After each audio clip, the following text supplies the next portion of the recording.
Hello लोगोफोर, नोंथांमोनखौ आंनि चेनेलाव मोनसे गोदान भिडिअजों बरायबावनाय जाबाय। दिनै आं बे भिडिअनि गेजेरजों नोंथांमोननो फोरमायनो नागिरदों जोंनि बर'नि सासे जाखांफुनाय भेरि टेलेन्टेड एक्ट्रेस रिंकी ब्रह्मनि सोमोन्दै। बिथाङा दिनैसिम मोनबेसे फिल्मफोराव फाव खालामबोखो आरो सोर सोरनि डिरेक्शनाव सोर सोर एक्टरफोरजों जयै खामानि मावबोखो बेफोरनि सोमोन्दै फोरमायगोन। नोंथांमोनहा भिडिअखौ स्किप खालामाजासे मोजाङै नायलांब्लानो जाबाय। थुदो बिदिब्ला गोबाव खालामाजासे भिडिअखौ स्टार्ट खालामनोसै। बिथांनि मुङानो जादों रिंकी ब्रह्म, बड' फिल्म एक्ट्रेस। लोगोसे बिथाङा आसाम पुलिसनि जबबो मावो आरो बिथाङा बाक्सा डिस्ट्रिक्टनिफ्राय। बिथांनि डेट अफ बार्थआ जादों 1996, अब्लाबो बिथांनि बैसोआ दा 24 बोसोराव सोलिगासिनो। बिथांनि फिल्मसफोरा जादों फारियै मोदै। बे फिल्मा 2016 मायथाइयाव रिलिज जायो माइकेल मुसाहारिनि डिरेक्शन होनायाव, आरो बे फिल्मनि को-एक्टरा जादों जोंसार बसुमतारी। आरो बेनि उनाव दागो। बे फिल्मा 2017 मायथाइयाव रिलिज जायो पबिन्द्र दैमारिनि डिरेक्शन होनायाव, आरो बे फिल्मनि को-एक्टरा जादों नेरसोन बसुमतारी।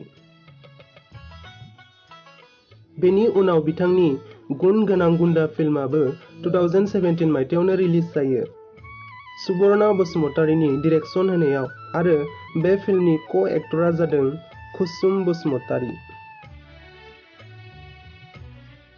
आरो बेनि उनाव जोनोमनि मोन्थाइ। बे फिल्माबो 2017 मायथाइयावनो रिलिज जायो कमल के.के. नि डिरेक्शन होनायाव, आरो बे फिल्मनि को-एक्टरा जादों नयन। बेनि उनाव गोसोनि राव।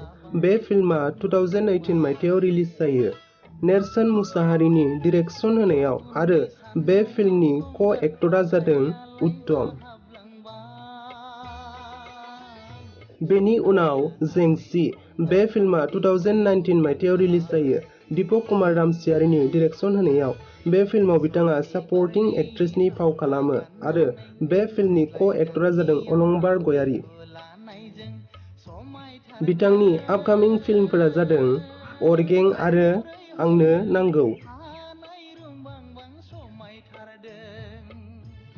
नोंथांमोनहा आंनि बे भिडिअखौ नायनानै मोजां मोनदोंब्ला भिडिअखौ लाइक, कमेन्ट, शेयार आरो चेनेलखौ साबस्क्राइब खालामनानै हो, आरो लोगोसे सेराव थानाय बेल आइकनखौबो थुनानै होनो दाबाव, जाहाथे आंनि गोदान गोदान भिडिअसफोरनि आपडेटफोरा नोंथांनिसिम सौहैयो।